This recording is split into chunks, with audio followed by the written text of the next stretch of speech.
આ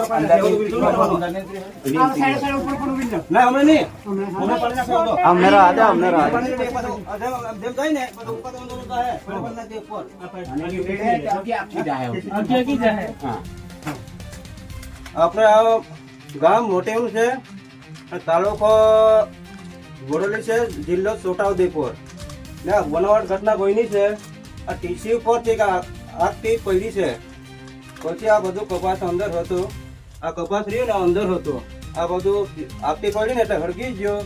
સામાન અમારો જે સામાન હતો ને એટલે સૂકા છે, દાણા છે, દાળ છે, બધું લગભગ કેટલો લગભગ 15 મણ જેવું મકાઈ હતી, 2 કટા જેવું ચોખા હતા ને તેલ હતું, એક ડબ્બો ને વાસણ, બધું વાસણ બધું આખું હળગી ગયો. આખો જે અમારે જે ખાવાનું વસ્તુ હતું ને બધું હળગી ગયો. અને આ આપણે વિનંતી કરીએ છીએ કે આપણે ગમે ત્યારે આપણે સરકારીઓ ને ગમે ત્યારે થોડુંક સૂચના કરી આપીએ. અમે ક્યાંથી લેવા જવાના અત્યારે બધું આખું હળગી ગયું છે. ગમે ત્યારે આપણે આ વિડીયો ઉતારે ને આપણે લાઈક બી માણે કરજો ને આ આપણે જડે એવું બી કરજો. આપણે આ વસ્તુ છે ને અમે ક્યાં લેવા જવાના અત્યારે. આમ આ દુરસિંહભાઈ નામ છે.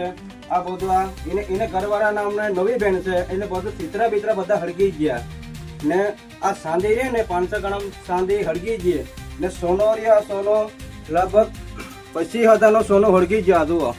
આ જુઓ ભાઈ, આ જો ગમે ત્યારે તમે બધા જોજો ભાઈ. અમે ખોટો બોલતા તો તમને સોબતી બતાવીએ છીએ અમે. ના જો બધો આખો ફોડીને જવો તમે બધું આખો હળગી ગયા.